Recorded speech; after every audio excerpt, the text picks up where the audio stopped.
యేసుక్రీస్తు నామములో బెతస్తా విడుదల పరిచర్య తరపున మీకు ప్రేమపూర్వకమైన వందనాలు.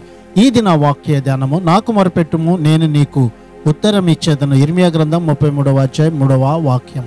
బైబిల్లో యెహోవా దేవునికి మనము ప్రార్థన చేస్తున్నామంటే సకల విశ్వాన్ని సృజించిన వానికి ప్రార్థన చేస్తున్నామన్నమాట. ఇర్మియా లాగా మనము కూడా నమ్మకం నిండిన యథార్థ హృదయంలో నుండి వచ్చిన ప్రార్థన ఆయన చెవులకు సోకుతుంది. తద్వారా మనకు అద్భుతమైన జవాబులు వస్తాయి. మానవ జ్ఞానానికి అందని గూఢమైన గొప్ప విషయాలు దేవుడు ఎల్లప్పుడూ పలుకుతూ ఉంటాడు. ఇది నా వాక్యాన్ని బట్టి దేవునికి మొరపెడదాం.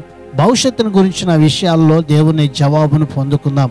అట్టి కృపను ధన్యతను ప్రభు మనందరికీ దయచేయును గాక. ప్రార్థన. పరిశుద్ధుడా, ప్రేమగల తండ్రి యేసయ్య, మరొక నూతన దినాన్ని మాకు ఇచ్చినందుకు నీకు వందనాలు, స్తోత్రాలు చెల్లిస్తూ మేము నీకు మొరపెట్టుచు ఉండగా ప్రభువా, ఇదిగో మా భవిష్యత్తు విషయములన్నిటిలో కూడా ప్రభువా నీ జవాబుని మాకు అనుగ్రహించమని, ఈ నీ బిడ్డలందరినీ కూడా దీవించి ఆశీర్వదించమని యేసు పరిశుద్ధ నామములో ప్రార్థించి అడిగి వేడుకుంటున్నాము తండ్రి. ఆమెన్.